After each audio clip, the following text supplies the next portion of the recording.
Okay. Good morning, everyone. Thank you for joining for this session of the European AI Week. This panel will discuss basically the geopolitics of AI standardization. And what we want to address with this very high-level panelists is the question of who will define tomorrow's societal values and norms. So the thing is that we have seen in the last years more and more discussion at the global level regarding AI standardization. And of course, even if it's a kind of, or even if it looks like a very technical topic, it may have some quite huge impact on values in the following years. So to have these discussions all together, I'm really happy to welcome the panelists. Jelle Oudemakers, expert ICT standardization for Agoria. Clara Neppel, Senior Director, European Operations at the Institute of Electrical and Electronic Engineer. Karine Percet, Head of the AI Unit of the OECD Division for Digital Economy Policy. And finally, David Restrepo-Amariles, Associate Professor of Data Law and AI at HEC Paris and Director of the Smart Law Hub. So in order to introduce this discussion, I have prepared some slides just to clarify the topic. Technical standardization is something that not everybody has looked closely in general, but the kind of rules that we can find in the technical standardization are quite important in our daily life. And according to the professors that wrote this book about engineering rules, global standard setting since 1880, we have experienced three waves of standardization. The first one started in the 19th century and concerned basically national standardization. And of course, it was mainly also standardization of goods. Then we had a second wave of standardization starting after the Second World War and until early 80s. And this wave of standardization was the focus was on international standardization in order to have interoperability between the different actors on the global market. And that was, of course, something quite important in the context of globalization. And then since the late 80s and until today, we have seen another wave of standardization with two kinds of innovation. The first one is that we have new forum for standardization of internet-related domain. So there was new actors playing a role in global standardization. And the other and most important innovation in the field of technical standardization was the application of technical standards to a broader set of managerial, environmental, and social issues. And that's where technical standards start to have start to be important for citizens in general. So regarding AI standardization, we have seen that a lot of governments there is a kind of a global race for AI regulation, and most of the national or regional institutions in the laws or the statutes or the regulations they are preparing, they rely a lot on technical standards for framing and regulating the AI field. But it's not only about technical discussions, because there are a lot of concerns regarding the impact or the potential impact of AI on fundamental rights. That's why you can see everywhere that there is a discussion about AI standardization and include some technical standards, socio-technical standards that can deal with the protection of fundamental rights, like bias and discrimination, or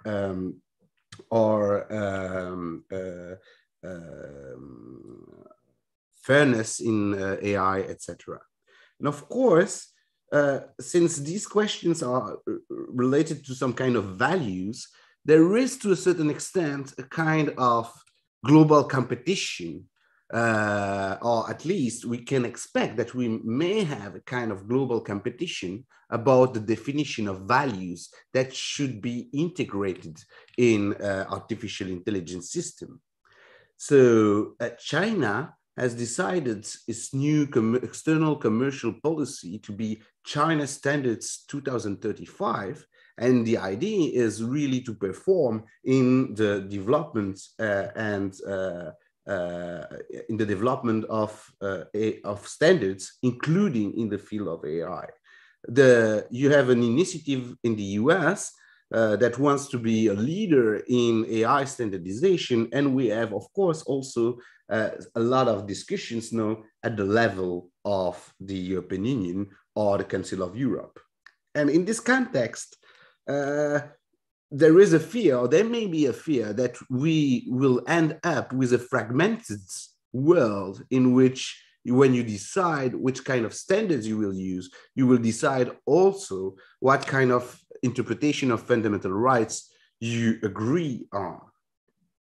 And this is also connected to a certain extent, and I hope we will be able to discuss that a little bit, to a kind of global economic competition about standard essential patents. Because in the context of technical standardization, a lot of companies and of governments want to promote their national champions and the technologies that they are developing. And if you succeed to develop standard essential patents, that could have a very important impact on your national economy. And if you look at the 5G, of course, it's not artificial intelligence, but if you look at what is happening in the field of the 5G standardization, you can see that Huawei, for instance, has almost 1,600 different standard essential patents, and that may and have already quite important impact on at the economic level. So that's it for just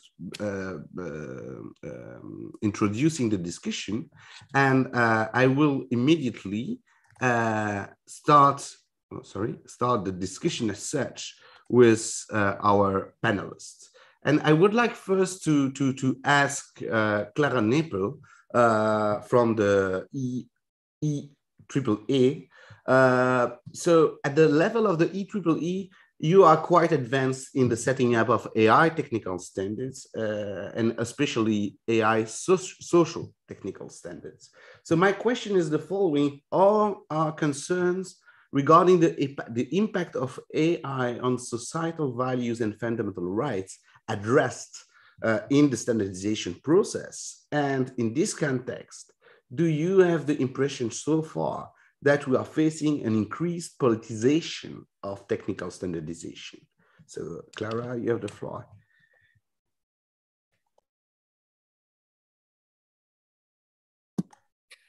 Thank you, Gregory. Let me share my slides. So indeed, thank you for having me here as well. Indeed, I think that we were quite the first ones to take into account these contextual aspects of technology. And I think that this probably comes from the nature of the organization. So IEEE is maybe used as a standard setting organization, and we are developing standards such as the Wi-Fi standard that you are using maybe right now. But we are also a global association of engineers, of technologies. So there are individual members worldwide, more than 400,000. And I think that, so I'm a computer scientist myself.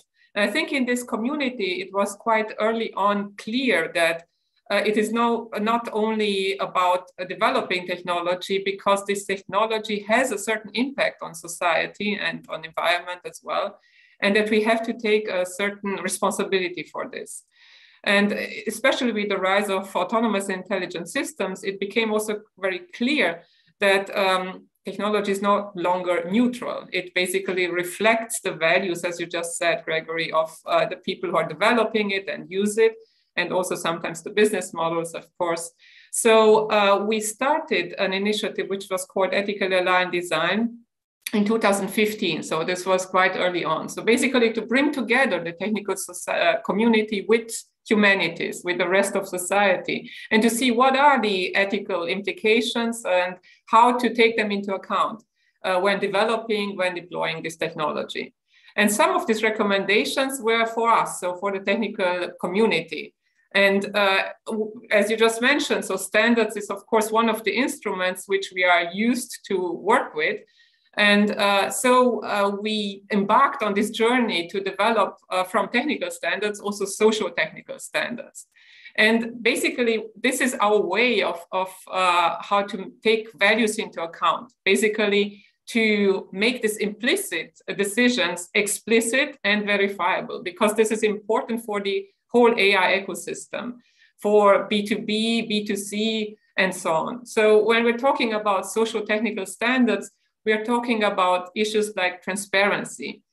For instance, this starts already at the definition. What is transparency? It is something completely different if for a user or for an engineer who is coming and repairing, let's say, an autonomous system. Also, it's very different if we take different industries. It's something different for healthcare than for mobility solutions. And so these social technical standards, we started more or less at the same time. And now we have a suite which is already starting finalizing. Some of them are finalized, and we are constantly developing or initiating new ones, such as, for instance, on synthetic data. When it comes to AI, what was also very clear that standards which basically prescribe how to develop the technology are not enough, because AI is adaptive. So you basically need also an instrument to verify the system at the deployment level. So certification is important. And here we started with, again, a social technical criteria on transparency, accountability, and algorithmic bias. And we have made also a very nice use case, a proof of concept with the city of Vienna, with one of their AI solutions that they are using in their public services. But what is also important is, of course, to take into account the governance, because the governance is the one which decides which standards and certifications and skills are needed in order to make this whole ecosystem trustworthy. And this is at the different levels, so the businesses, municipalities, public sectors, and so on. And just to go a little bit into the detail of what you just asked, Gregory, about how to take values into account. So one example is really this recently published standards, P7000, on basically how to embed values into system design. And I like to refer to this a standard which teaches technologists how to make social consultation. So it guides us developers on how to make products and services compatible with the ethical values of the communities where these products and services will be used. And as you see, there are two stages, basically going out and coming together with the stakeholders, some of them direct stakeholders, so direct users, but also indirect ones. For instance, if I might not be a user of a social media system, which is AI enabled, but it still has an impact on me and as a society in terms of maybe fake news or a threat to democracy. So it is about looking identifying the values, prioritizing them also according to existing values, such as fundamental human rights or legal frameworks, such as the GDPR. and to translate, so this is also important in the second phase, how to translate them into concrete system design choices, and how to make ethical risk-based design. As you can see, for this, we actually needed to work, again, technologies together with a lot of other stakeholder groups in order to develop the standard. And just to give you a flavor of this not being an easy task, I can tell you that it took 5 years and 7 iterations to come to an adopted standards. And this comes basically because there are, of course, first of all, we need to find a common language. I think this is really one of the main tasks here between technologies. You know, if you're talking about transparency, for technologies, it might mean it's open source. And it's maybe for the first time, it's not clear that we are talking about contextual measures. And then, of course, there needs to be also a consensus of what is considered as being ethical and not. So as you can see, you asked about the politicization of the standardization process. We have it already at the working group levels. And I think this is important. But we, of course, have it also in a wider context, because AI and standardization reached, of course, also the political level, as we just mentioned. And of course, the European Commission here is leading with its AI Act, but also and here I think coordination and cooperation is important. So basically to bring together the top-down with the bottom-up initiatives. And the top-down initiatives are essential, I think, because when it comes to red lines, when it comes to what is accepted by society, then this needs to be done with civil society, with policymakers in a democratic way. And if you want, so the standardization process can support it. And this is actually what we are doing also with the European Commission. We're working now, you just mentioned the landscape of AI standards, where we are also working with the Commission, but now we are working on mapping existing standards with the AI Act requirements, and also to see where are the gaps, where is it the gaps that we need to fill. The same with the Council of Europe, with the OECD, so Karin is going to talk later on about the classification of AI systems. And it's also important to see if you see a fragmentation of node. This was also one of your questions. What we see is really surprising, if you want, so convergence of high-level principles and values, at least at that top level, at least until now. So, for instance, as you all know, probably Russia was part of the working group on at the Council of Europe. Which is no longer the case. Unfortunately, Russia is no longer part of the Council of Europe due to the unfortunate developments in the last weeks. So it is really very early to say if we will see a fragmentation or not. Probably we are moving into this direction. However, I think that irrespective of, let's say, this geopolitical problems that we are seeing right now, I think that we will not see a one-size-fits-all instrument, because AI is very context sensitive. So what I just mentioned, you probably need to take the context into account. And what I think, however, is that standardization is essential for this, bringing the implicit values explicit, and also to provide the basis on decisions, should we use this technology at all, what kind of mitigation measures are important. Thank you. I think that with this I would like to end, because then later on I can go into more detail. Thank you. Thank you very much. Thank you for your presentation. I think it's a very good start for our discussion. And I would like now to go to Jelle Oudemakers. So you are participating to the discussion regarding AI standardization at the level of ISO, IEC, and Sensenelec. And what is the current state of play there regarding social technical standards? And do you have any reflection on, at this level, on the geopolitical aspects of AI standardization? And do you have the impression that stakeholders are promoting specific national or regional values in the discussions regarding social technical standards? Thank you, Jelle. Thank you, Gregory. A lot of questions which I'll try to unpack over the course of my introduction. So hello, everyone. I'm Jelle Hoedemakers. I work for Argoria as an expert in ICT standardization. And what we do here is basically we have an official function on behalf of the NBN, the Belgian Bureau of Standardization, to host the mirror committee to certain ISO, IEC, CEN, and CENELEC committees, which are organized at the European and the international level. So basically what I do is I act as a sort of mirror between what is happening at the international level and the Belgian AI standardization landscape. So first, maybe what I want to give you is an overview of what is happening at the international level. At the international level, we have within ISO, IEC, the Joint Technical Committee SC42, which is tasked with working on AI standards. Currently, there are, I think, around 50 countries participating or observing. They have around 10 standards which are already published and 27 more which are under development. So basically, a lot of standards which are being worked on.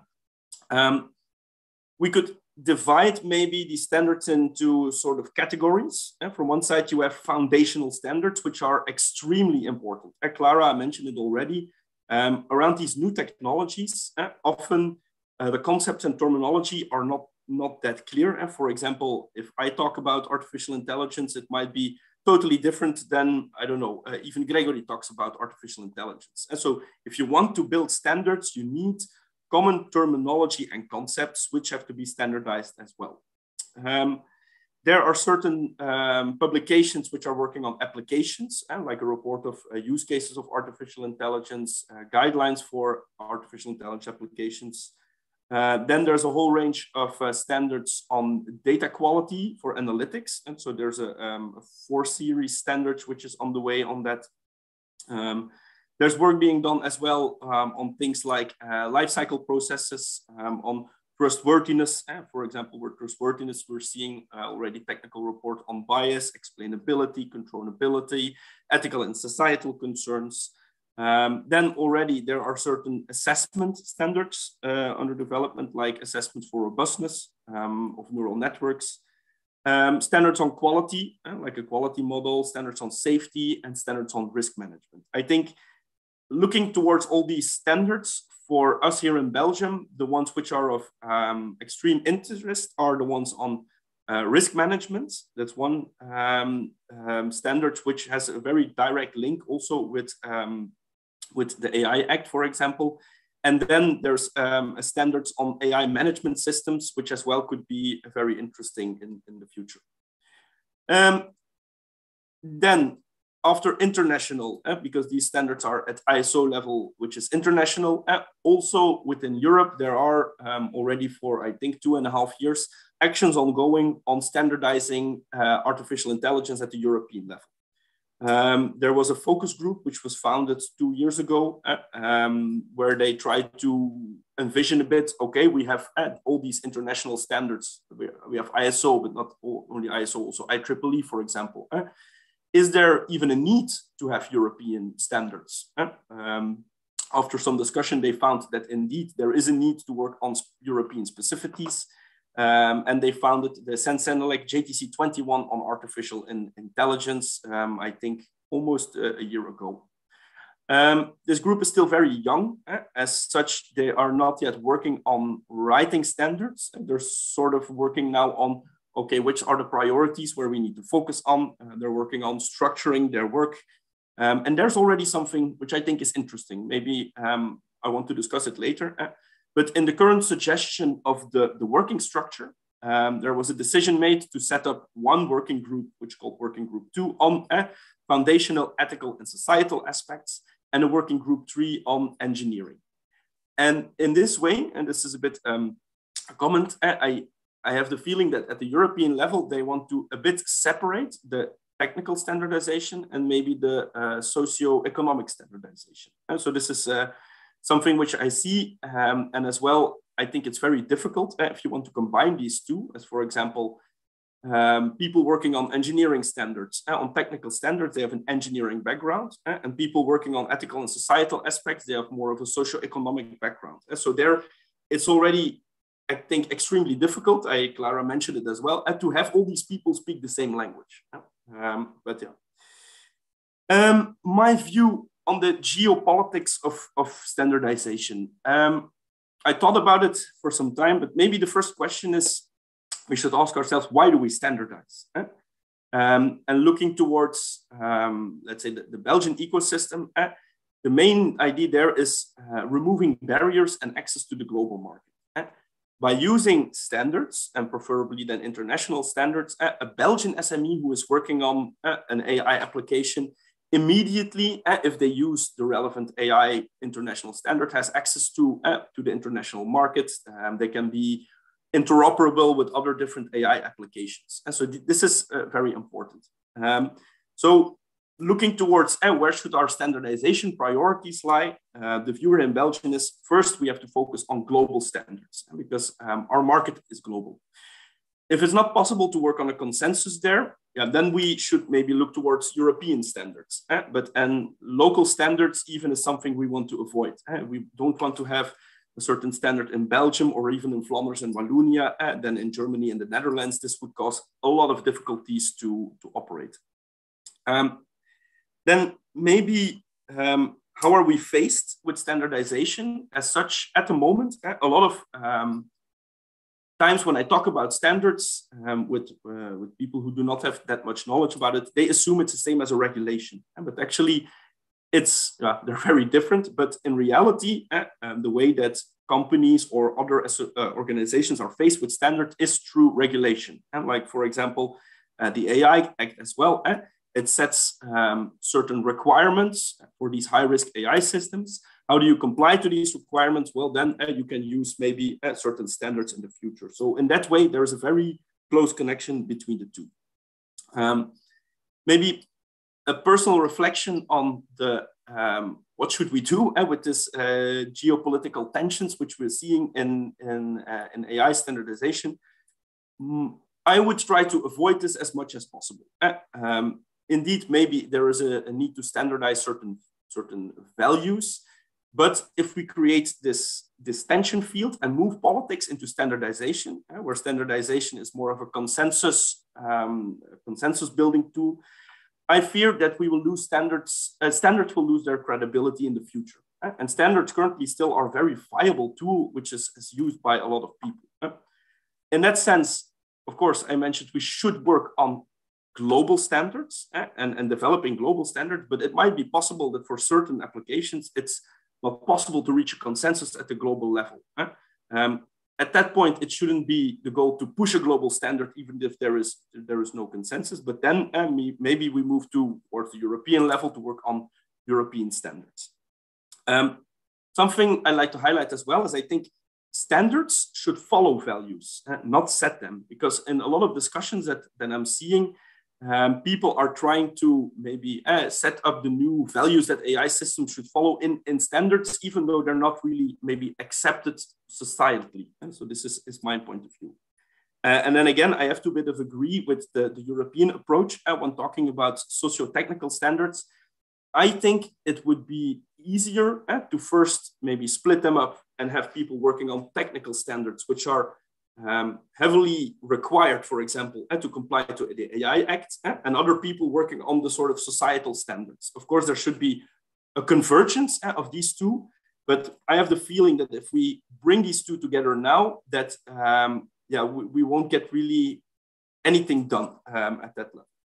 Something else I would like to highlight, if we want to work on accepted standards, is that we need more stakeholder involvement, because what we're currently seeing at European and international level, it's mostly who is working on these standards at big companies. And I really think that if we can involve like civil society groups and SMEs more in the standardization work, I think it will be very beneficial for AI standards in general. And for that, as a final point, I'd like to highlight an initiative at the European level. It's called Stand ICT, which is really working on promoting participations of European experts to standardization work. And we're seeing it really as a very good enabler, as standardization often requires some financial engagement or time engagement, and that a tool like this can really help for these civil society and SME groups to participate in standardization. That was my opening remarks. I give it back to you, Gregory. Okay, thank you very much. During the discussion, I will come back to you with something regarding AI Act, but no, I think it will be really useful and interesting to have an insight from the OECD. So I move to Karine Percet. So at the level of the OECD, do you have discussions regarding the geopolitics of AI standardization? And do you have a discussion on topics that are more than the economic aspects? And how do you address especially the issue of socio-technical standards and the potential to spread specific values? So that is a quite huge question, quite political as such. But thank you for being with us and to share your thoughts. Thank you very much, Gregory, and good morning to everyone from France, to our panelists and moderator and participants. To answer that, let me start by saying that the OECD's norm-setting activities in the area of AI focus on promoting values of trustworthy or responsible artificial intelligence, which are linked to technical standards, but different. And I just wanted to bounce back on something that Jelle, I'm not sure if I'm pronouncing your name correctly, that Jelle mentioned earlier, that policy and technology have to be in the same direction, but use different languages. And at the OECD, geopolitics are part of this to the extent that they are part of many of our member countries' AI strategies or policies. So it's a little bit indirect in a sense. And the overall focus at the OECD is very much on the opportunities for international interoperability, including cross-Atlantic, but not only, and on cooperation, including what are the gaps and what needs to be done to fill the gaps. And so just a little bit more background on what is the OECD that will explain, I think, why my answer is that the OECD is, in how it relates to standard organizations, the OECD at the core is an intergovernmental organization with 38 member countries, and these countries have to be democracies and market economies to be able to join as members. So the members are most EU countries, the US, Canada, Mexico, Chile. So it's really Western democracies and market economies, as well as countries like Japan and North Korea, South Korea, Australia, New Zealand, and Israel. And the EU has a really special status as it sits on the Council, which is our governing body. So, and then depending on the topics, and some are more touchy than others, the OECD works with a lot of other partner countries like Singapore and many others. And so our focus is really on economic and social policy and on statistics. And is quite upstream in the policy process and is really about helping like-minded countries' policies to be interoperable. So between those like-minded countries, the geopolitics are not that. These tend to be like-minded countries that have like-minded objectives, and so the geopolitics are not as present as they are in other venues where the membership is going to be broader. And so, really, in an area like AI, the focus is on interoperability, especially because systems and actors often operate globally. And so going back to the values component of that, in May 2019, the OECD adopted principles for trustworthy AI. And these principles are basically defining trustworthy AI systems as systems that respect human rights and privacy, are fair, transparent, explainable, robust, secure, and safe, and for which the actors involved in their development and in their use remain accountable. And then a month later, the G20, including countries that are not part of the OECD, like China, Indonesia, and others, committed to those same standards, which considerably expanded their scope and created this kind of a common value system, at least at a high level. Of course, the devil's in the detail. I'll just maybe focus on one key initiative at the OECD that is relevant to technical standards, that is most relevant to technical standards. There are some others, but one that Clara mentioned, and this is on we've been focusing on trying to classify AI systems according to their impact on public policy areas and on developing a risk assessment framework based on that classification of AI systems. So this is about, so why do we need to do that? I mean, the rationale for classifying AI systems is that there are very many different types of AI systems and that do very different things. And our goal at the OECD is to articulate the differences of the systems and the key characteristics that are going to impact policy considerations in a manner that is understandable to policymakers, and that allows them to understand the benefits and challenges, and to be able to move the ball forward towards trustworthy AI by mapping technical characteristics with policy implications, which is really important. And I think this is what we are talking about here, mapping the values and the policy implications with technical characteristics. And so this framework, and I do have a 3 slides that I can share, try to share. I don't know if you can see them.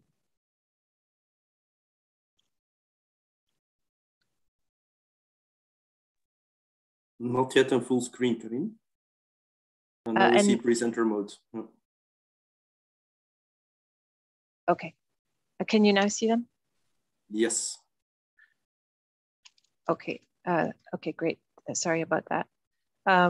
So the classification really, so this is a high level view of the classification framework, and its goal is really, this builds on previous OECD work, including the definition of an AI system, and adding the interaction between people and planet.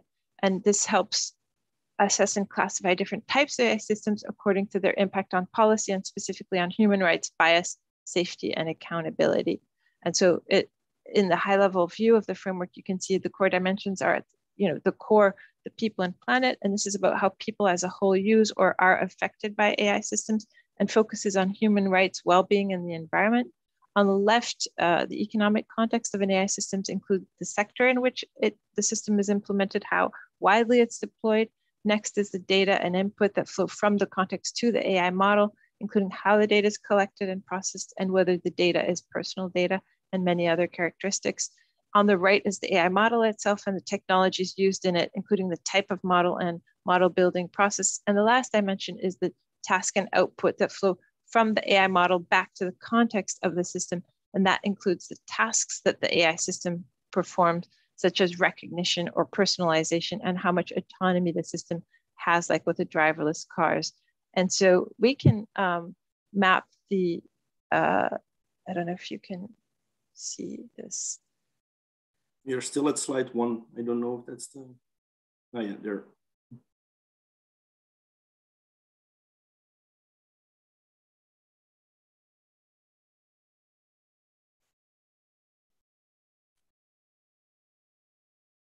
So now we're at slide 2, but it's still in the PowerPoint mode, not the presenter mode.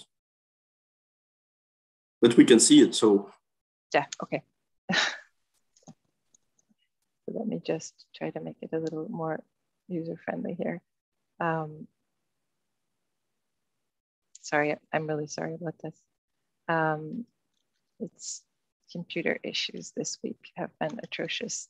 So we can, I think what's really important here is we can map the key dimensions of the framework to different stages of the AI system lifecycle to help identify some of the key actors that are relevant to each dimension, which is really important for accountability and risk management measures.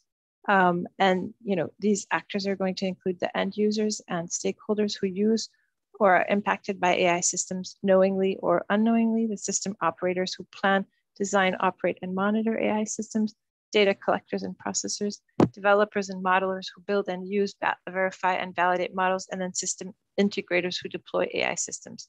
So just as just mentioned, each of these dimensions has its own priorities and attributes and involves specific actors. So the framework is mostly relevant, we think, to classifying specific AI applications and facilitating nuanced and precise policy debate to help policies and regulations. And the key goals are to provide a balanced framework to help support and advance first common understanding of AI and metrics. And I should have emphasized at the outset that most of the standard organizations have participated and do participate actively in this work. IEEE, ISO, NIST, and Sensinidec, who's actually chairing this working group, and so a common understanding of AI, and then helping to structure registries or inventories of AI systems, or providing some kind of a baseline to for that work to move forward, and then 3. Help support, provide a baseline for sector-specific frameworks. We're already seeing one in the area of healthcare in the UK that's using this framework. And 4, really providing the basis for risk assessment and an AI incident tracker. And then lastly, supporting risk management and work on accountability along the AI system lifecycle. So I think that's really what I wanted to go over on the links between the standardization, the more technical standardization, and then the policy work that's trying to bridge those some of those gaps. Thank you. Thank you for this answer and presentation of what you are doing at the level of the OECD. And before starting the discussion, I would like to give the floor to Professor David Restrepo. As an academic, so do you have the impression that we are going? I mean, I will ask you, of course, a more abstract question because of your position. As an academic, do you have the impression that we are going in the direction of universal standards for a human-centric AI, or are we witnessing the emergence of a real geopolitics? Because we have a discussion here, and not everybody agrees, of technical standards leading to the emergence of, let's say, several conflicting digital ecosystems that may play the role of political sphere of influence. Like, I mean, of course, if there is no interoperability, then you can imagine that technical standards and AI system may be used as a way to increase the sphere of influence. So, David, you have the floor. Thank you, Gregory, and thank you everyone for the previous talks. So I mean, just maybe to say a word about myself as an academic, but an engaged one, actually. So just 2 examples of that. I've been working on the development of the French Cour de Cassation AI system, and we have worked on the design and implementation to distribute cases within the court system. And I've also been widely involved in designing tech solutions for compliance with what we call industrial projects. So I've been actually involved in the implementation, specifically interesting for this discussion, on the notion of rule of law, of due process in the court system of the French Cour de Cassation, which basically means operationalizing the notion of a rule of law and due process. That boils down at some point to technical standards in the discussion we are having today. Right. So in relation to the question on whether we are going to a universal, in a direction of universal standards for a human-centric AI, my first thought would be about sort of reflecting very briefly, without going much into detail, about the notion of human-centric AI, which very much boils down, I think, to an AI that would say is human rights centric, right? Without going too far. And now, if we have an AI that is human rights centric, then I would ask the following question: are we talking about that the objective of AI systems is to optimize human rights values? Or is it that we are optimizing something else without actually affecting human rights? So it's not about enhancing human rights, right? It's not, we are, just to make it clear, it's not about AI as a way of enhancing human rights. That's not what AI systems are trying to optimize. They are trying to optimize something totally different. And the idea of a human-centric AI is that it will not be affected, that AI, human rights will not be affected when AI systems are deployed, starting from their conception to their deployment, of course. So I would maybe start by that, by saying human rights, a human-centric AI, in the best case, is a human rights-centric AI, and it's not about enhancing or optimizing human rights, if we can say it like that. It is about not affecting human rights in the deployment of AI systems. Now, the question then is how human-centric our current developments of regulation and standardizations are. And let me play it down and say they are not very important. They are not very important for several reasons. And I'm kind of been a little bit provocative, I guess, in my talk, but they are not very important. The first reason why they are not very important, and actually has been mentioned by the previous speakers, is because AI regulation, let's take the European framework, is not about human rights. It's about internal market. It's about internal market. It's about, the project, the AI regulation project is led by Thierry Breton, who's the DG of internal market.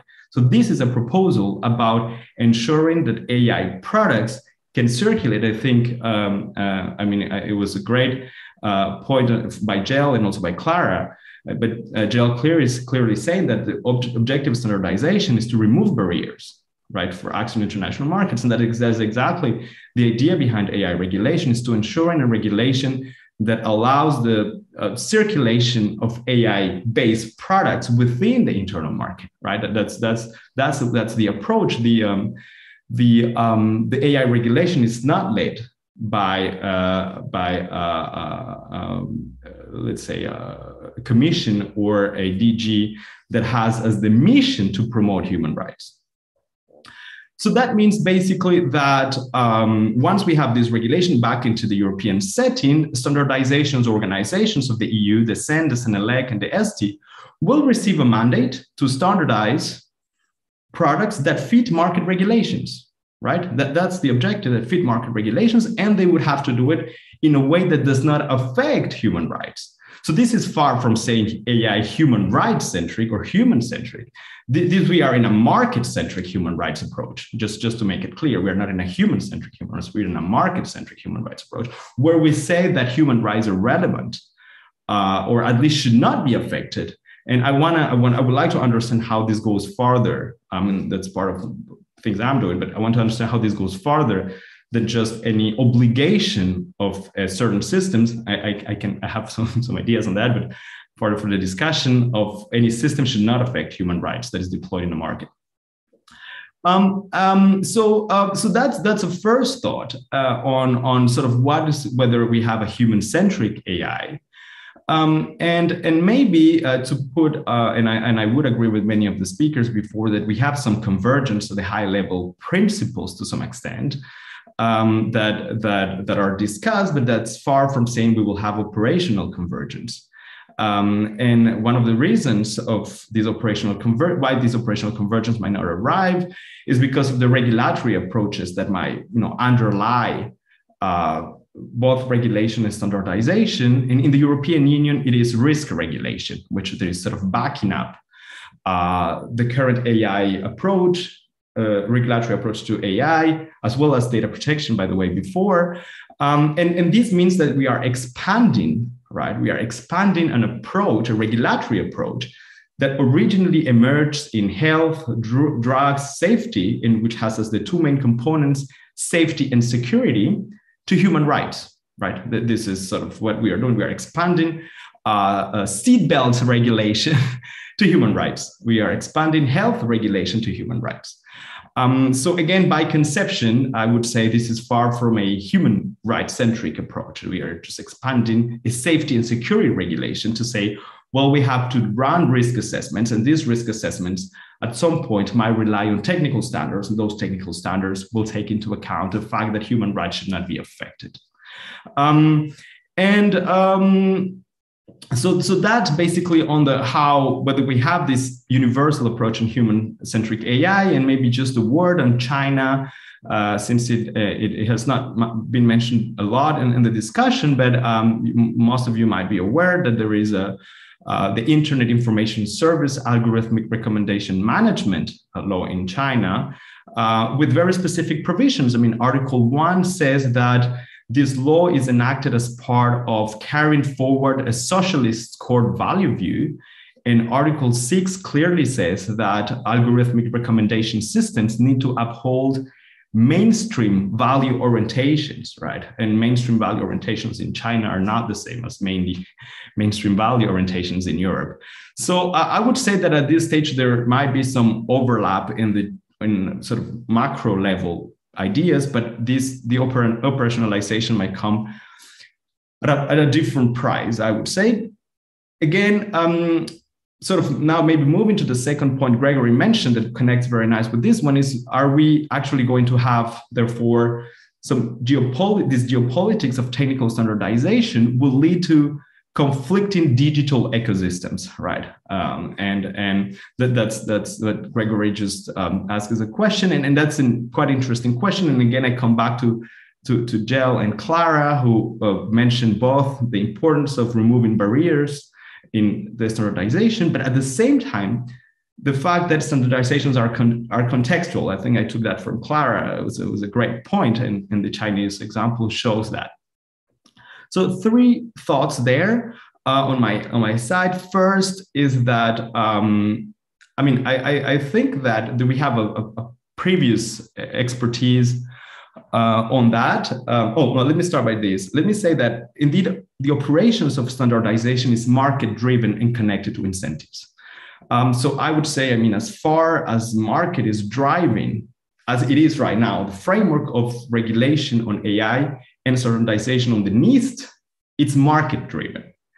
So as far as we have this vision, we might get some standardization in the world. And an interesting example is in the 70s, there is a report in France that was ordered by the French president, Valéry Giscard d'Estaing, on the computerization of society. It's called the report in English, became very famous. In French, it's called L'informatisation de la société.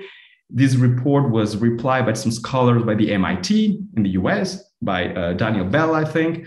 And the French approach says, if computers and information technologies will talk, we have to deal that. And we're going to do, I don't know if some of you remember the Minitel, for those that have any French background there. So the state will handle this. And in the US, they basically say, we'll let it go. And then we got, what we got from the internet in the US and computers. And at the end, there is some standardization there because of market-driven and incentives. The second point I want to make there is about our capabilities in Europe. I think, we are trying, of course, to regulate with standardization, a lot of technologies that we don't produce. We have to accept that, for instance, nowadays, Europe does not have capabilities of cloud machine learning services in real time. And all these services, 99% of the services that are used as machine learning as a service are American providers, right? Amazon, Google. When you go and look at their standards, they actually talk about standards. They have different standards of cybersecurity, implementing ISO standards, and they do mention sometimes European values and European standardization in that domain.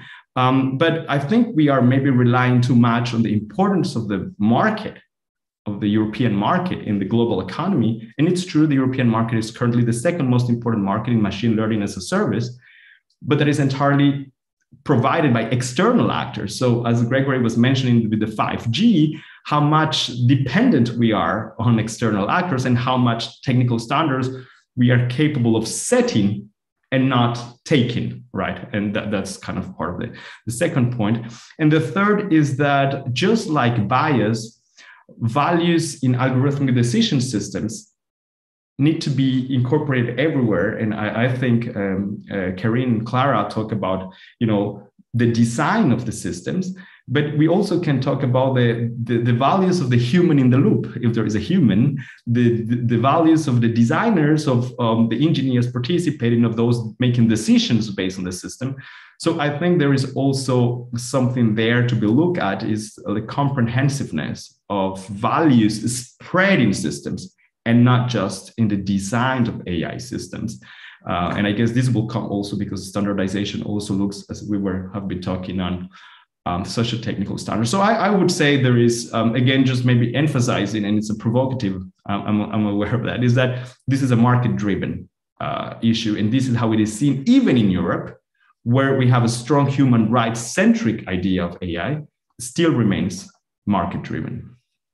So back to you, Gregory.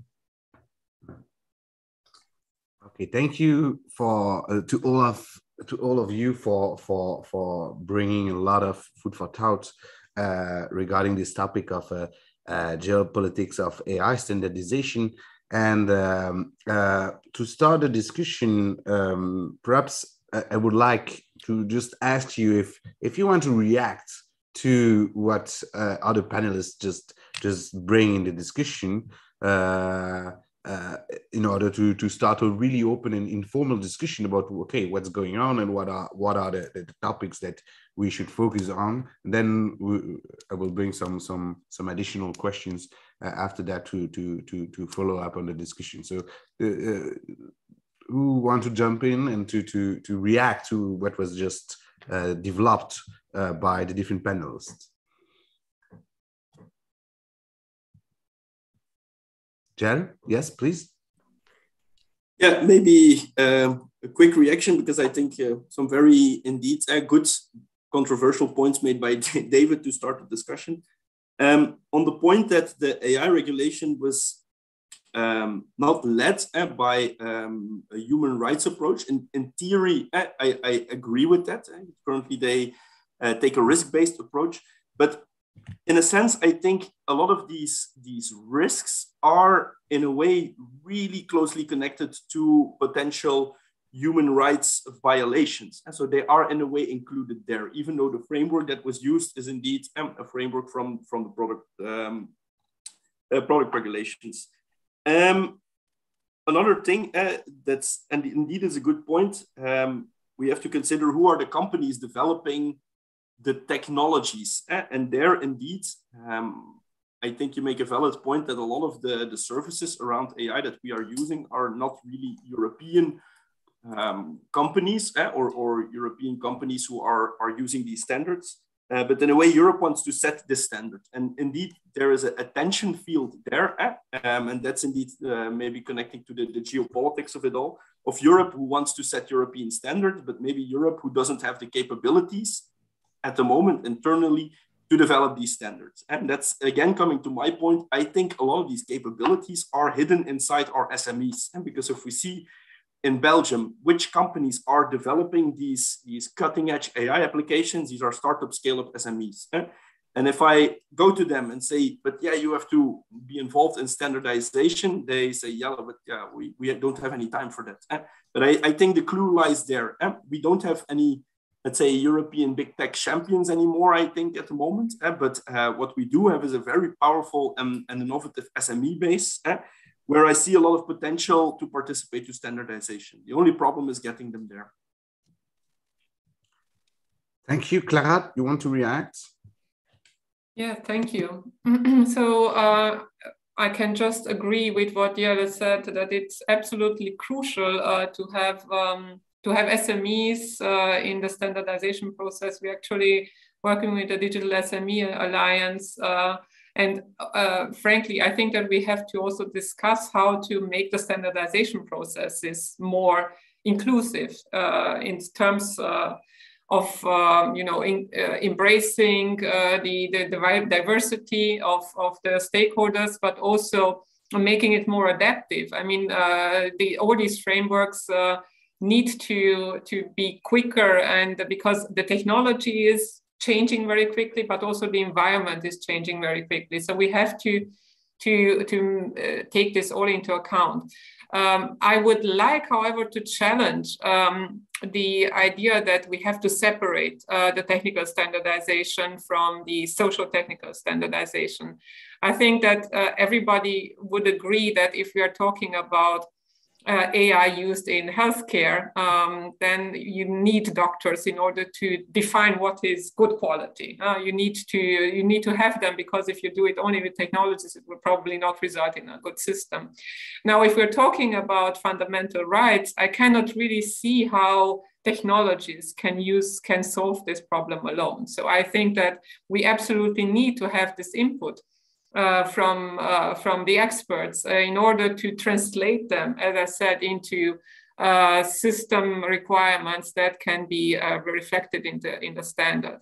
And I think that ideally it would be best to have the full stack. So I can give you just one example, that our cooperation that we had with the UK government on age-appropriate design, basically to make sure that services are adapted also for children, which was something which was very much resisted, let's say, by some companies, saying that a lot of things are not possible to be done. After having the regulation in the UK on age-appropriate design, we were working basically with policymakers who are part of the standardization process on how to operationalize this regulation. And basically both of them came out almost at the same time. So I think that we need to have, on the contrary, more and more interaction between the technical community and the rest. And this will have to start already at the education level. But definitely, I would say that we need to take this into account in the standardization process. Thank you, Clara. David, you wanted to react to that? No? Yeah, I wanted to react to something, but Clara then finally addressed it, and so I have no more comment. And then just maybe very briefly on Gel's comment. Yeah, I mean, I agree. There is I would say that there is the purpose of integrating human rights perspective into the AI regulation. I was just pointing out that we are sort of trying to integrate it from the other side of the spectrum. So we are already sort of set by design, to put it in some way, with some constraints, which are, which is that risk regulation approach and the market approach that underlies on the basis of this approach. Maybe just to say, and Gregory will be participating as well, and maybe inviting some of you, we might reach out to you as well. We are organizing a transatlantic dialogue in May with our colleagues from the US and the NIST in particular, to understand the process of standardization in the US, which is driven differently compared to Europe. So we are holding that in HCC Paris in 12 and 13 May. And one of the preliminary work we've done there is to understand at what stage stakeholders participate, and Clara and Corinne have been talking about that. I don't have an answer yet because that's what the purpose of the dialogue. But I think it's also interesting in this sort of more contextual understanding of standardization to see where actually who drives the process and where values come in, because it is different that we always who holds the pen. Has relevance, right, in meetings and everything. So it is actually quite different who drives the process and in comparison to who actually participates in the process. And that's one of the things we'll be I mean, I guess Corinne and Clara are kind of familiar with, of course, that and Joel as well. So yeah, it was just a comment on that. So we will go back to Gel, but then I would like to bring something in addition to the discussion. It's just to share the Article 3, I mean, point 3 of Article 11.1 of the Annex 4 of the AI Act, and that's referring to the technical documentation that, with the project as it is today, you will have to provide in order to put a high-risk AI system on the market. And you can see that you should, as a producer, provide detailed information about the monitoring, functioning, and control of the AI system, including the foreseeable and intended outcomes and sources of risk to health, safety, fundamental rights, and discrimination in view of the intended purpose of the AI system. So this, I mean, I use this one to say, okay, you suggest to say, okay, we have to do the real technical standard, the technical standards, and then for the human rights part, we can do that later and focus on something else. But how you would you manage with this kind of requirement of the AI Act as it is like now? So yeah, no, indeed, it's actually very, because I wanted to address that there. So how I see it, but again, I'm maybe a bit new in the ecosystem or a bit naive, because I think technical standards can really support, for example, this article in ways to set standards on how can you evaluate if a certain AI system has a certain risk or classify the gravity of these risks. Where I don't think standards can play a role is setting the benchmarks. So I think from one side, inside the standards, we have to set up the metrics and the evaluation schemes, sort of mechanisms to do quality control. But I don't think it's the same place where we also set the metrics, because the metrics will be different. There are a lot of different risks on fundamental rights, maybe in health than in the construction sector. Maybe there are other considerations on human rights in Europe than in China and America. So in a way, I think there is a real value in having standards to evaluate these types of things, but setting the appropriate level to get to, in this case, to be compliant to the regulation, I don't think, in my opinion, that's up to the standard. That is up to, I wouldn't know exactly what, probably it will be the AI board, which Europe will be set up, but to set the level which organizations have to adhere to in order to comply to the regulation. Okay, thank you. So Karine, do you want to react to what we have discussed so far regarding AI standardization, the question of political markets, politics, markets, human rights driven standardization? What is your perspective regarding what we have just discussed?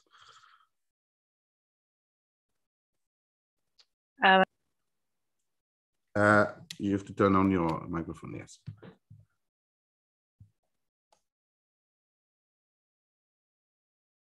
It was on, no, it's off again.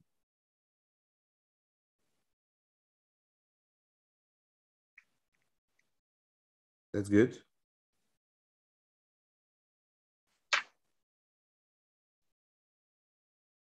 Okay.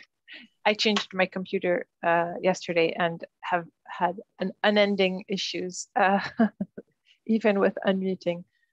Sorry about that.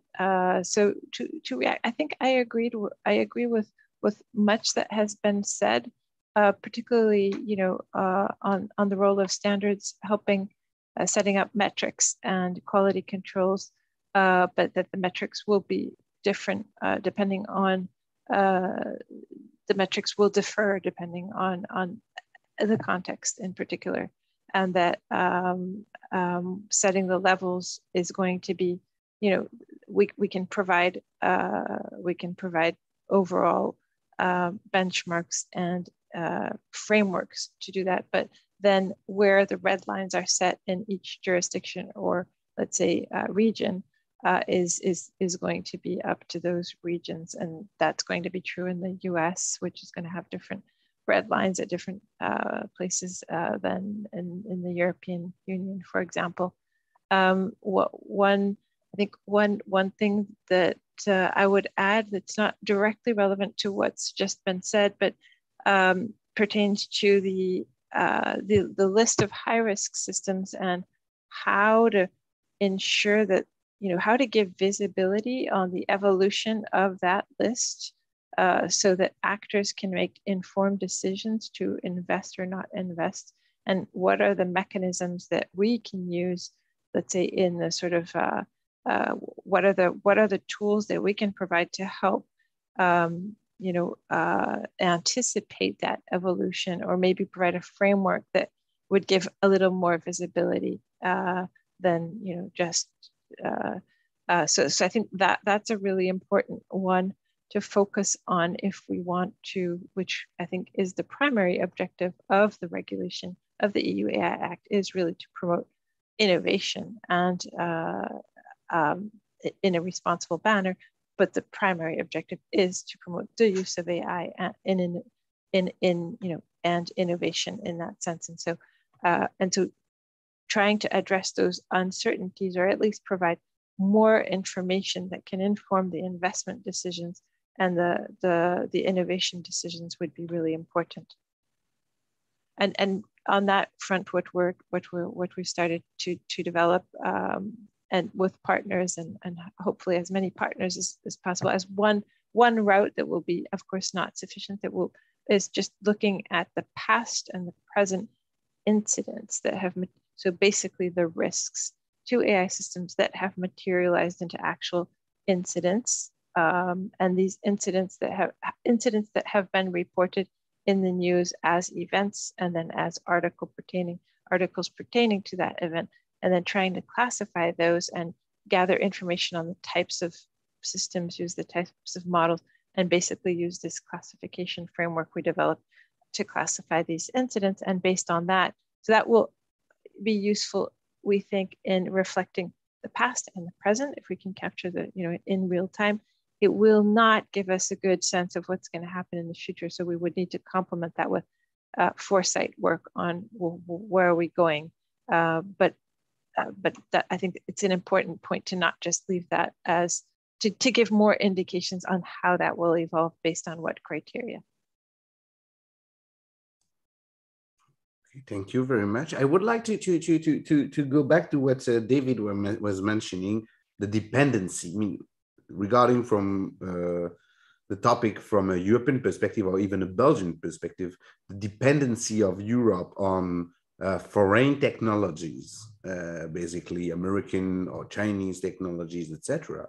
And I would like to just a little bit like a joke to share with you a news that was published today it's in French, I'm sorry, but published today regarding the Belgian army.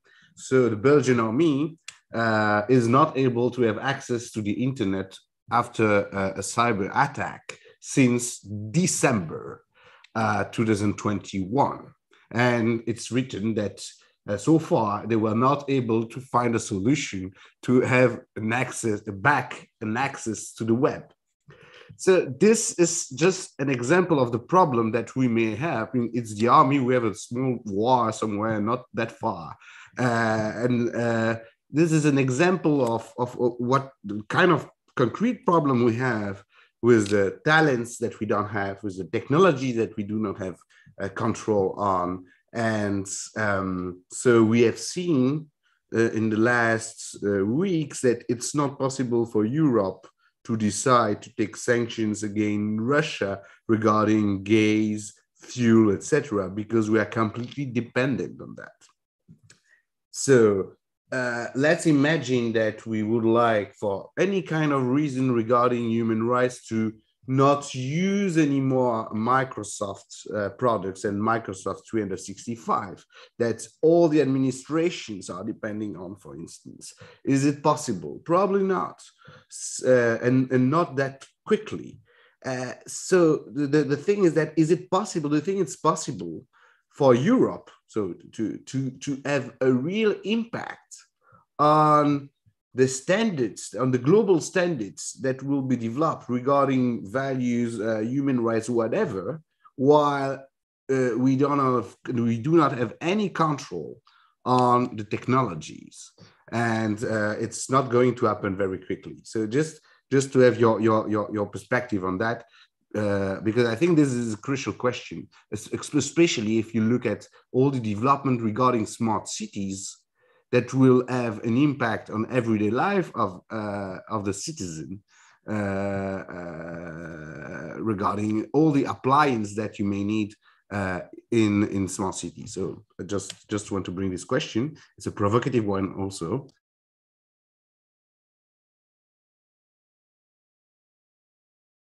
Yeah, if I can maybe go first. Maybe two 2 points there. So I think I'm looking at now with the perspective from companies. So it may be different from a public administration or from a civil society view. But in a way, what we want is a global market. And recently we're seeing trends that are moving a lot away from globalization. And all these discussions around the European digital sovereignty, for example, are also not helping. And it seems in a way, I don't know who referenced it earlier, but we're creating more and more like these local digital ecosystems here in Europe for European regulations and American values and regulations, and then China something else. But I think there's a real loss in general if we move towards that, because we will lose a lot of innovation potential. I think there's really a risk if we close ourselves up too much and try to think of it as we have to protect ourselves here in Europe. Really, we are going to lose a lot of opportunities and possibilities.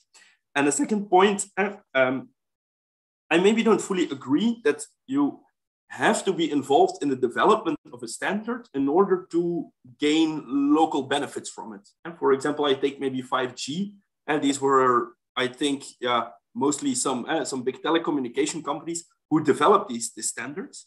But in a way, a lot of value is coming there as standards users as well. So I don't fully agree that we have to, let's say, participate in all this AI standard development in Europe. What we do have to do is check if the standards which are developed are according to our European values. If they are, then nothing should stop us to use them here in Europe. I just saying they're developed by an American company or a Chinese company, for me is not really enough. If we can ensure there is an added value by using a standard locally, then sure, then we should do it.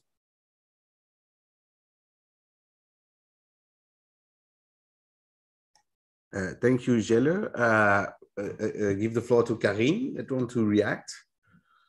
Thank you, Grégory. I think I agree with Jelle to a large extent, and I think also there are many different indicators of AI development from different vantage points that we can take, and they all show a different story, or many of them do show a different story. Some of them do show the same story. And it shows that advantages of Europe are maybe not in the same areas as those of the United States, but there are considerable advantages in Europe in some specific areas. For example, in the AI research arena, where there's high quality research in Europe, where there's significant collaboration, where there's specific expertise in specific sectors. We also, obviously there are some areas in which the United States and China excel, which is in private equity investment, and that is something that we're lacking to date, has been lacking to date in the numbers we collect on Oecd.ai, from plenty of different vantage points. There are also other areas where other regions are actually, we're seeing India, for example, in the software development arena, with a high growth trajectory and contributing a huge amount of the worldwide AI software code base. And in terms of jobs and skills, similarly, we look at India, which is, we don't necessarily think of as a superpower in AI, but which seems, depending on certain indicators, is getting there. Is definitely getting there, and so I don't think it's black or white, and there are lots of things that Europe is doing that are putting it on that track to be able to compete at least in specific markets, at least sectors, and so on. So I just wanted to put a little bit of nuance in that. Thank you very much, Karine. David, you would like to bring some additional thought about that? Yes. Yes. I mean, maybe to say that I guess we do have examples that show that Europe has been able to set, if not human rights standards, but standards that operate on major technical developments. And if you think, for instance, about the internet, HTTP as a protocol was developed in Europe. And is used nowadays by 80% of the websites. So I think there is, and I take one of the things that was saying Jelly, but also the other way around, is that we might be able to develop standards that are taken actually by industry actors. That's also possible, even if the actors are not European based. And I guess that's one of the big bets that can be made. Now, on specifically on the dependency, Gregory, that was your first question. I mean, I think the dependency is relevant to the extent that a lot of AI applications, and I'm talking about major actors with whom I've collaborated to some extent in the past, like Capgemini or Atos, which are major technology actors in the European sphere, they rely heavily on systems developed by Amazon or Microsoft. And that's indeed problematic today, still for data protection, for instance. I mean, there is still major issues of data protection related to the dependency of cloud services provided by American corporations, where European corporations are unable actually to renegotiate certain agreements or contracts, or to feed their clients' request to their own to the contractors with whom they work. So these framework contracts that many European companies have with major technology actors are problematic for data protection. And I think this should be a first lesson to build on for what's going to happen with AI. I mean, this is certainly, today we have something that I've been studying for the past years, which is, we call the data supply chain. This means the flowing of data through different subcontractors, and the standards sort of to be able to measure the compliance with those standards. And that's terribly difficult, because many of those corporations in the chain cannot be audited just because they are, major corporations. You have no major, not even the Dutch, the Netherlands, who try to audit Microsoft servers. Microsoft servers was unable to do it, right? So we have cases which pose significantly technical barriers when you have this infrastructure that is deployed by other actors, and I think this is quite relevant, and we have to be aware that there is going to be part of the theory and part of the practice there, and we'll maybe need to work towards bridging the gap on ensuring that even if we have the standards, we do have the capability to audit and implement those standards. And maybe one quick word on by design.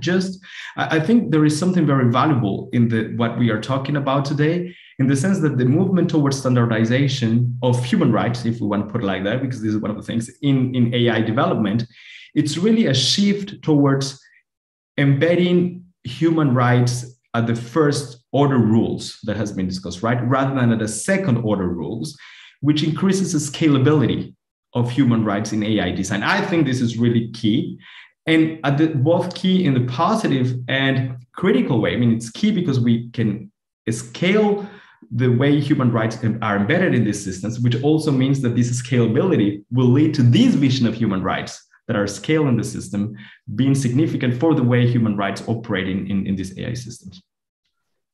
Okay, thank you for this remark.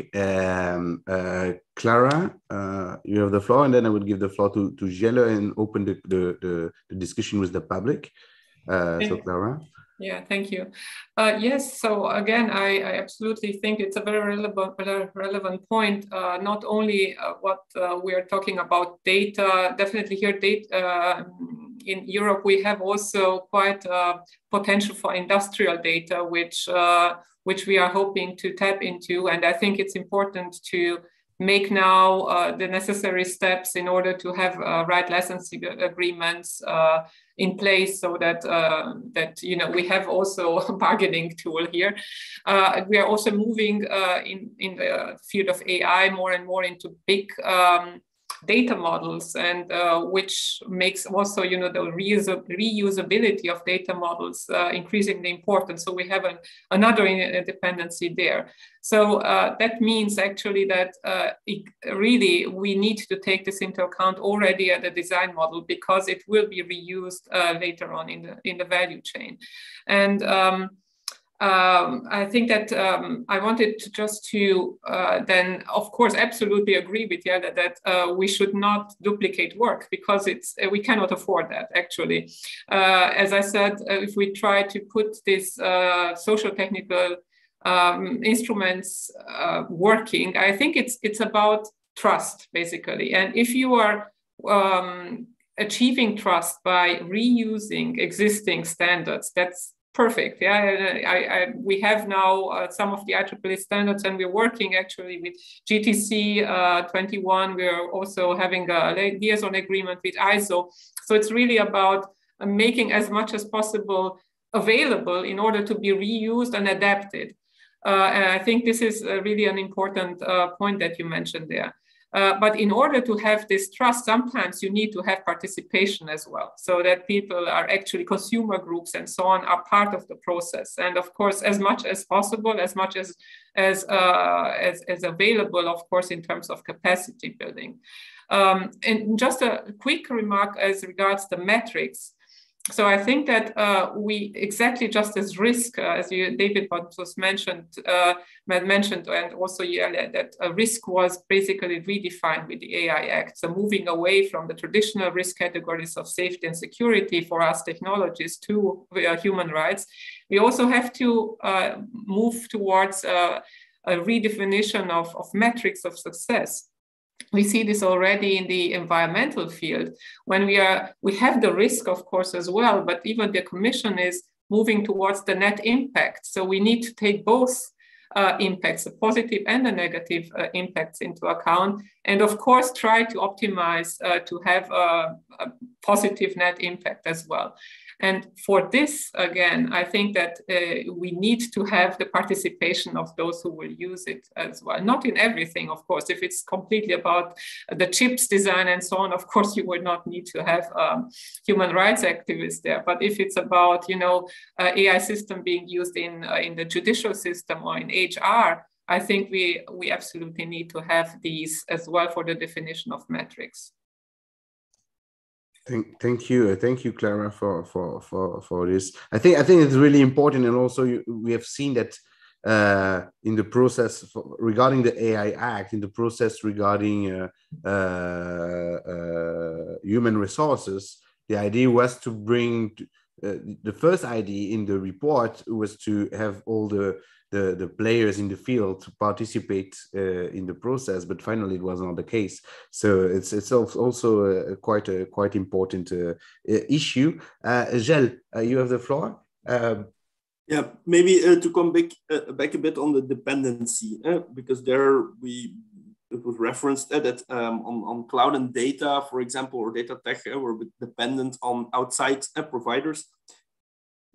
Maybe, but I don't know if it's the cause. But one remark there is that this is a field which is there's very little standardization happening in this field. For example, cloud standards, there are no real accepted open cloud standards so far. And there are some small initiatives, but and my point of view is due to the fact that this is not standardized. In a way, this is leading to the development of proprietary standards with all the risks of things like vendor lock-in and dependencies. And so this is a reality.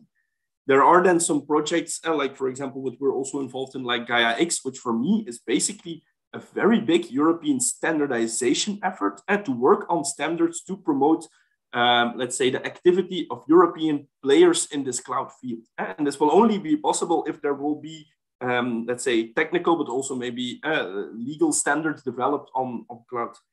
And then coming back a bit to why I think there are no standards, I'm not sure, but what I see, and this is not that much happening in the field of AI, is that there's a very big tension field between, let's say, the more traditional standardization, which we are now involved in, like IEEE and ISO, between that and all these open source developments. If you look towards what's the, let's say, again, the SMEs, are doing. If I come to them, you have to look towards this ISO standard, what I have to pay for that standard.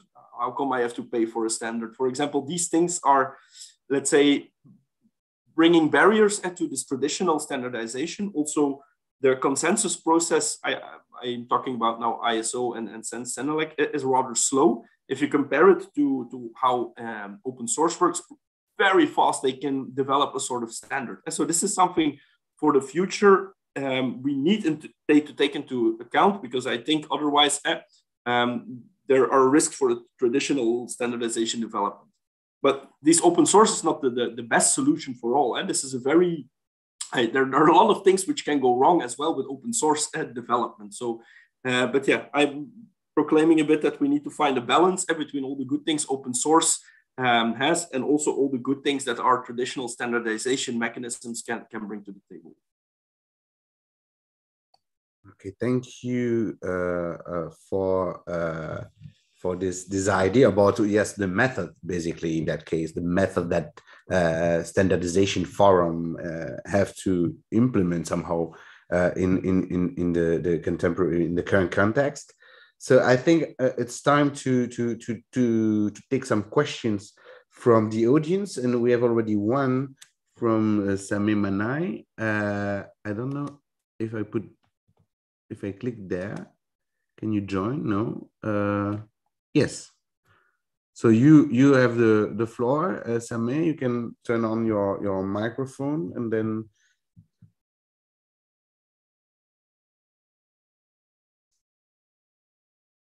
Hello.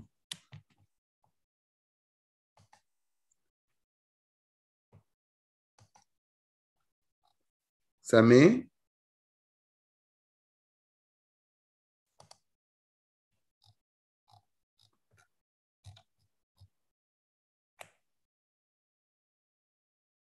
Okay, so it doesn't work. So if you want, can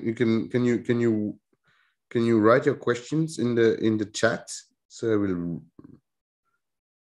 I will ask if there is any other questions from the audience, please.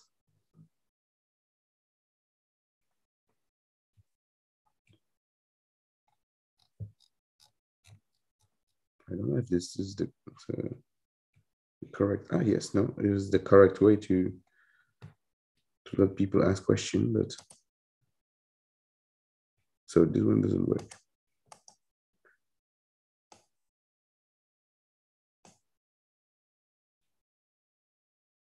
Okay, thank you, Gasper, for the. Sorry for that.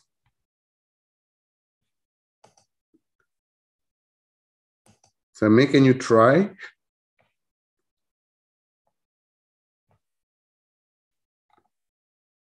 Okay, doesn't work.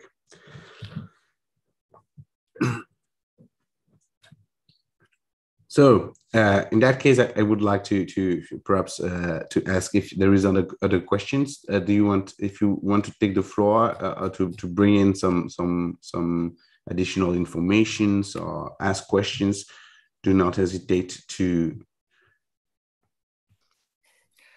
Just very quickly, that I absolutely agree with what Jelle just said, that the standardization process needs to be adapted as well to bring it to the digital age, if you want so. And I think open source is basically another way of reaching consensus, which is might be perfectly well for certain solutions. And I think that standardization bodies, I mean, we also have an open source initiative, for instance, to implement standards, but also just to have open source projects on its own. And the standardization process itself, I mean, what we saw, I mentioned that the first standard, the social technical standard, took 5 years. This cannot be, of course, something which we want to continue. So it's a learning process itself. So a certification, for instance, took less than 2 years. And then, as I mentioned, we need to adapt it to certain context, to certain use cases. Again, we went down, and for a use case, it only took 6 months to do specific requirements. So I think that this is also, and again, it was more context concept-based rather than text-based consensus process. So again, we are also experimenting on how to make this more quick and adaptive. And I think that's important. Thank you for your reaction. So it seems that we do not have any more questions from the audience. I think there in the chat there's a question. I think the one from Guillermo Rodrigo is quite interesting. If you want, I can read it. Yes, I cannot chat. see it. So okay. So it mentions there's an ongoing paradox scenario in which those who create trouble through the AI apps are not interested in regulation, while those who have no technical capabilities are leading the consolidation of global golden standards. At the end, there is normal that the countries enjoying solid democratic values are those who experience the inconvenience of new technologies, and because we regulate these in terms of protections of fundamental rights. Yes, I think this is part of the topic we were discussing, and with a lot of aspects in this one. Yeah. No? But it's not only. I mean, it's not only about human rights, and that's something I think regarding participation. It's a huge topic, because we have discussed a lot about consumers or activists, etc. But one of the questions, I think that some colleagues in Canada have some idea about that. At some point, as soon as it starts to concern fundamental rights, you need to find a way to have citizens to participate somehow to the discussion. And that is a kind of different topic, because to have consumer participating as consumer is not the same thing that to have citizen participating as citizen. Because the risk is that at some point there is a kind of trap for standardization bodies in what countries and regulators are doing, saying, okay, you will have to find a solution regarding fundamental rights and all these questions. So then you have to deal with that to a certain extent and find solutions for these quite difficult questions. But this logic can lead to a criticism about a kind of technocratic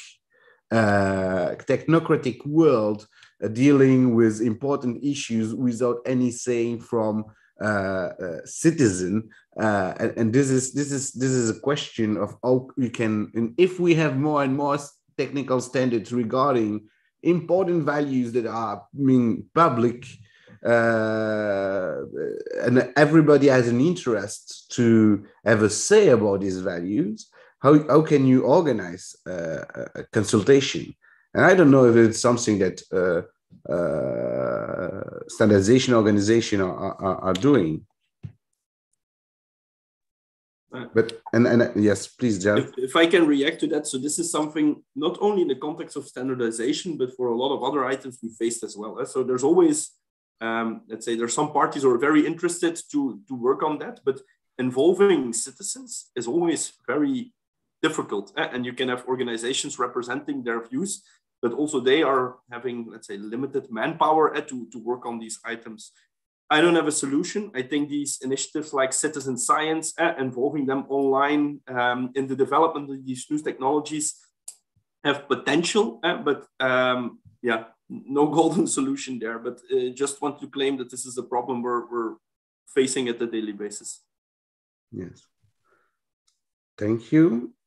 There is a question from the audience to Karine. The question is the following. Thiago wants to know what are the next steps at the level of the OECD regarding the development of the AI framework. Sure. Thank you very much for the question. So as I was mentioning before, what the classification framework right now is structured into 5 dimensions. It is a set of criteria that allow, and each of these criteria can be associated with decreasing risk, increasing risk, or having no impact on risk, or having an impact on risk that depends on the outcome of a specific system and a context. So this classification framework is really, really mostly useful for a specific use case. So it can be useful for a generic AI application or foundational system, but it's mostly useful for really AI systems deployed in a specific context. So now that we have that, to turn it into a risk assessment framework is not that much of a stretch, because once you've gathered all the information to fill in the classification framework, which is really a sort of a registry or framework, it's not much of a stretch to get into, well, what of these criteria are going to increase or decrease or have no impact on risk. And so the next step is really to use this to develop an AI system risk assessment framework that is simplified, that is designed for policymakers. But the real issue that we have there from a methodological point of view is that to be useful, we need to assign weights to the different criteria. And that's the complication, the methodological complication, because some of the risks, some of the criteria and the data are going to be linked to some of the criteria in the output. So to do this, so our idea and what we've started working on to do this in a little bit more rigorous way is to look at those those risks that have materialized into incidents, and then use those to assign weights to different risk factors based on the risks that have materialized into incidents in the past or in the present. So that's the next step for the risk classification framework. And then we have other strands of work that are, I think, quite relevant as well, but that are more about providing resources. We're developing a database of a catalog of tools for trustworthy AI, and this is really structured into three types of tools: technical tools, which includes many of the standard tools, but also software tools, and again, not just from the standard, from the traditional SDOs, but from companies and others. And then we have process-oriented tools, again, that include process-oriented tools from SDO, standards development organizations, but other types of process tools, and then educational and awareness building tools. And so this we think will be quite helpful, just as it's not glamorous work in the sense that it's a lot of work to build, and particularly to keep up to date. The building is actually fairly straightforward. Once we have the framework, it's maintaining that up to date so that it's an up-to-date resource on what today are the tools that can be reused by other actors on the market, other players, to solve similar issues. And so that those are the sort of two main next steps to highlight. Thanks. Thank you. I think there is no more question for the audience. So what I just would like to do is to give you the opportunity to say a last word before leaving. And do you want to add something to what we have discussed so far, or do you? So perhaps, I don't know. David, do you want to say something as a takeaway?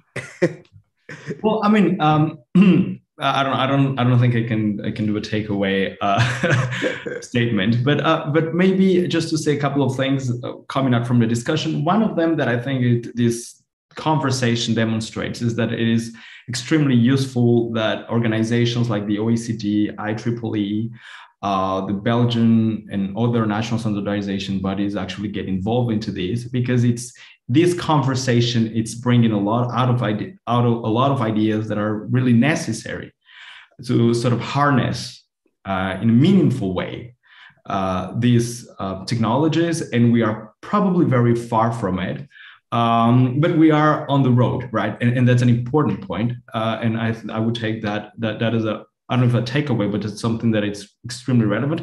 A second point that I haven't mentioned, so it is a little bit unfair, I'm putting it in the conclusions, is that maybe there is something to reflect about standardization. The discussion we had about values and metrics has been, separating these processes as a regulatory technology, I would say, in the sense that it seems to me that we could reflect about standardization in itself as somehow a more market-oriented type of regulatory strategy.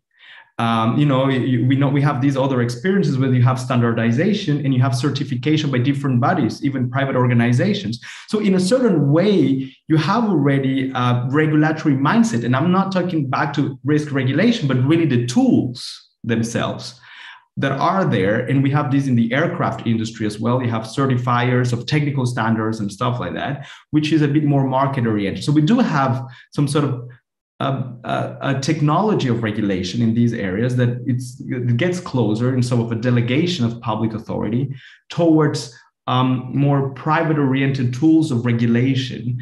And it is, I think it's interesting what has come out of this conversation in the way stakeholders and organizations driving the process enter into a conversation. And I think this is, for me, a couple of things that have been very useful in the discussion. Anyone else want to say something? Maybe from my side, some let's say final points and takeaways. But I think mainly my view is that we should try to avoid mixing politics into standardization as much as possible. And probably it cannot be done 100%, because I have the fear that if we do it too much, we will undermine really the value of standardization, and standardization will get maybe a bad name and people will not consider using it anymore. But there are huge values in standardizing. So that's maybe one point. Maybe also something to highlight that I think we can be users of standards and we don't have to set them all. But if these are standards linking to maybe more social items, we should ensure that they are to our values, meaning we have to create a sort of governance to check all this. And again, it's coming, David mentioned as well, I think it's really the solution is really stakeholder engagement, ensuring, because if I explain the standardization process to someone who is new, I have a standard slide deck where I say how standards are formed. Standards are formed by involving all stakeholders in a field. That is the ideal world. But the reality is that we're not involving all stakeholders, not because we don't try to engage them, but basically because they don't have the time and the resources. So we should ensure that either we give them the time or the resources, or that we reconsider how we structure our standardization activities in the future to ensure that they're well represented. Thank you for this. Clara, you want to say something? Yeah, I just want to follow up on what David said on the certification. Basically, also to point towards the limitation of standards, especially process standards, because process standards are just, let's say, an indication. If you are following the different steps of the standard, there is a hope and increased probability that you will end up into a product or service which is actually compliant. But for certain high-risk applications, certification is absolutely necessary. And here, I think it's a part of the governance of, how much of this certification will lead to self-certification, and how much we would leave to independent bodies. And I think that for the moment, it's only remote identification, which is foreseen to be done by notified bodies. I think that there is a lot of voices, including that of IEEE, that a lot of high-risk applications should be also treated by independent bodies, because there's a certain limitation of internal measures. I mean, you can have internal ethics boards and so on, but it doesn't necessarily provide you the transparency, for instance, that is needed. And yes, I think that what is also clear from here is that cooperation will be essential, because especially, as Jelle mentioned, I mean, those scarce resources, which should be participating in all these bodies is almost impossible. So we need to cooperate and to reuse as much as possible. And again, my plea that even if these standards are not perfect, I think that there is a value that they are out there, because then they are open for public consultation and can be improved and also adapted to certain needs. Thank you. Thank you, Clara. Karine, do you want to have a last word before closing the seminar? Sure, I would love to. So perhaps first, a meta takeaway for me will be no surprise, is really to focus on the opportunities for international interoperability. And that doesn't mean that we're going to have the same standards or the same tools, but that they should interoperate. And that means we should use the same terminology to mean the same thing, and that we should be going in the same direction, and on cooperation to do that. And then more, practically, my view is that to benefit from AI and minimize its risk, which is what we're all trying to do, we're going to have to use an extremely broad range of policy instruments, but that's what we call them, policy instruments, ranging from regulation to self-regulation to technical, to co-regulation, to education, to awareness building. And so we'll have to do all of those things. And of course, standards are a huge part of it, a huge component of that. And the standards will be necessary to establish those auditing and certification schemes, as Clara pointed out. But we'll also have to probably work on, again, as others have pointed out, on making those standards more accessible through tools to, tools that can make them more readily accessible to smaller companies, or some simplified standards, or I don't know what shape they will take. And then there are other instruments, and again, they're combinations, co-regulatory tools. One of them that we're working on now is something that's called the Multinational Enterprise Guidelines, that includes a lot of, and so this is developing responsible business conduct for AI as part of these responsible business conduct guidelines. But we can also use, so that's one example, but there are lots of other instruments that we use in the corporate governance world that could be adapted, and that already exist in many cases. So it's not, we don't have to reinvent the wheel. In some cases we might have to, but in many cases we don't necessarily have to. And a lot of those corporate governance schemes, in particular the ones I'm familiar with, M&E guidelines, already cover human rights in quite a bit of detail, although they need more detail pertaining to AI specifically, and those specific risks, additional risks that AI brings, and considerations. Thank you. Thank you very much. I think, yes, it's a very good thing that we do not have to reinvent the wheel. I think it's something that is sometimes, this discussion is something that is sometimes forgiven, that we have already tools that can be enriched and adapted a little bit to address current issues with AI. So I think this was the last word. I would like to thank all of you for participating to this debate. I think it was a great contribution to broadening the audience of the discussion about technical standardization of AI. I think the more we are discussing about this, the issues of technical standardization, the more we increase the probability to have more people interested in and participating in the process. So we will probably have a lot more events about that, starting with the one in Paris in May. Thank you very much to all of you for your time, for your very interesting ideas that you accepted to share with us. Thank you to the audience on Zoom, but also on YouTube. And see you soon. I hope so, in person. Bye-bye. Bye-bye. Thank you.